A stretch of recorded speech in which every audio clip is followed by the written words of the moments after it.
was a famous influencer. She filmed and vlogged on TikTok. She posted get ready with me's and routines on her YouTube channel. Everyone adored and loved her. She was so sweet and kind. Emma loved to party. She partied every weekend.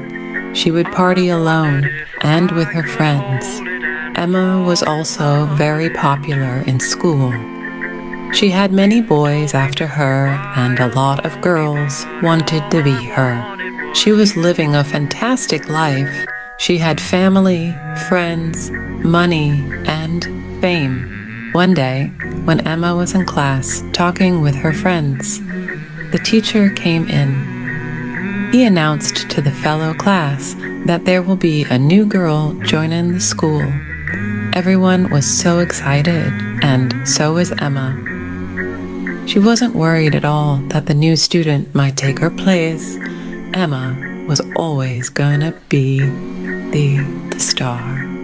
But when the girl entered the classroom, everyone gasped and was so mesmerized by the new girl. Her beauty, her confidence, and her grades were better than Emma's. The new girl, Victoria, was head of the class and became loved very fast.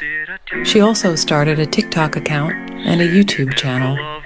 Her accounts blew up overnight. She gained millions and millions of followers, more followers than Emma. She became so popular and known. Emma's friends started to become distant with Emma since she was no longer the queen. Victoria was. All the boys that were after Emma was now after Victoria. Every boy wanted to date her, and all the girls wanted to be her friend. This made Emma so mad and jealous.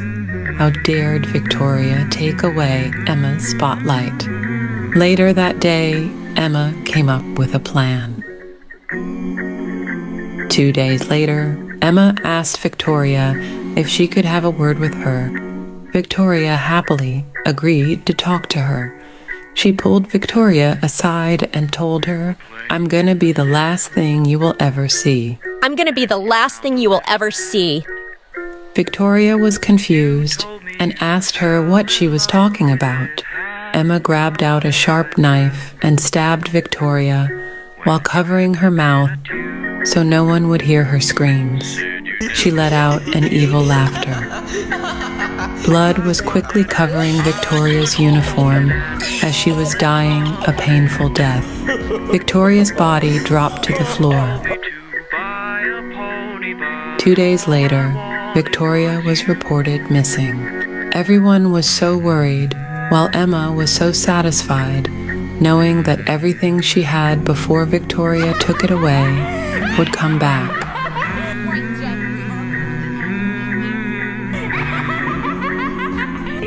Eight years ago, my mom passed, but before that, she got us mom and daughter necklaces. Then one day, my dad got a girlfriend. She was gorgeous, but one night, my dad went out of the house, and I was alone with his new girlfriend. But that night, I was doing my homework and heard a woman humming my mom's favorite song. I was so curious, so I followed the noise, and it led to my dad's room. And there was my dad's girlfriend, brushing her hair. Then she got up and turned around, and there I saw my mom's necklace tightly wrapped around her neck. After a long day at the water park, April, Angie, and Abigail headed home for pizza and movie night. Hey, April, the usual? Yes, please. It'll be with you in about 20 minutes. Awesome. Thank you, Joe. It had been a tradition they started with their mom when they were young. Sadly, she passed away when they were only 14, but the girls continued the tradition as their way of honoring her.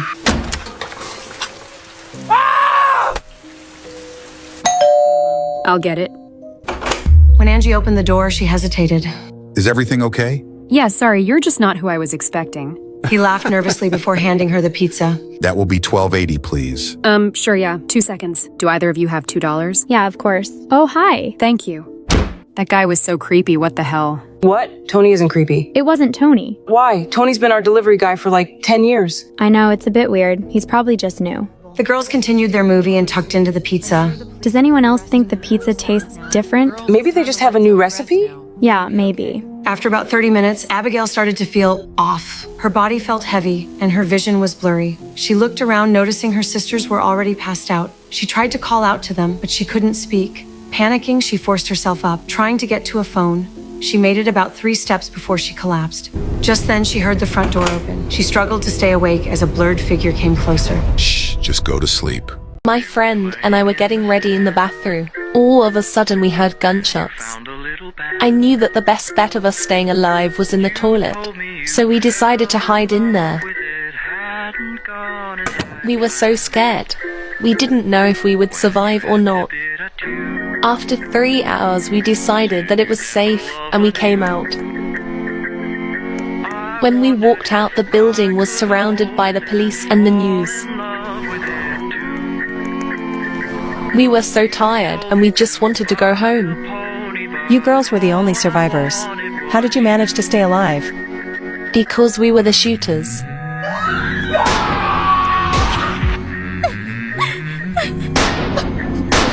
These are the Robins and their beautiful newborn baby girl, Viva. Mrs. Robbins was pretty well known for her beauty and success with her own clothing line, while Mr. Robbins was known for his successful car company and extreme wealth. Although the Robins seemed perfect, the baby was slowly ruining their once perfect lives and was the cause of many fights between the pair. I am an amazing wife, and if a baby is ruining that, then we aren't keeping it. I guess we'll just have to take matters into our own hands again. If you insist, honey, how about we get rid of it at Lake Malou? Nobody would search there for a missing baby.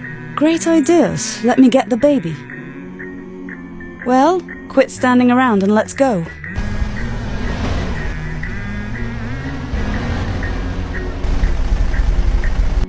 Let me make sure the coast is clear.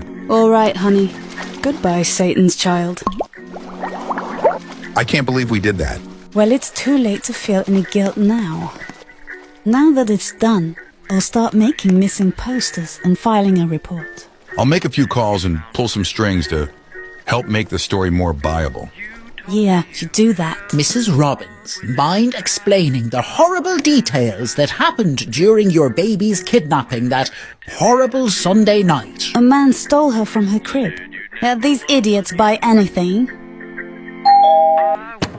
So late. So what is it? Oh my gosh. My baby.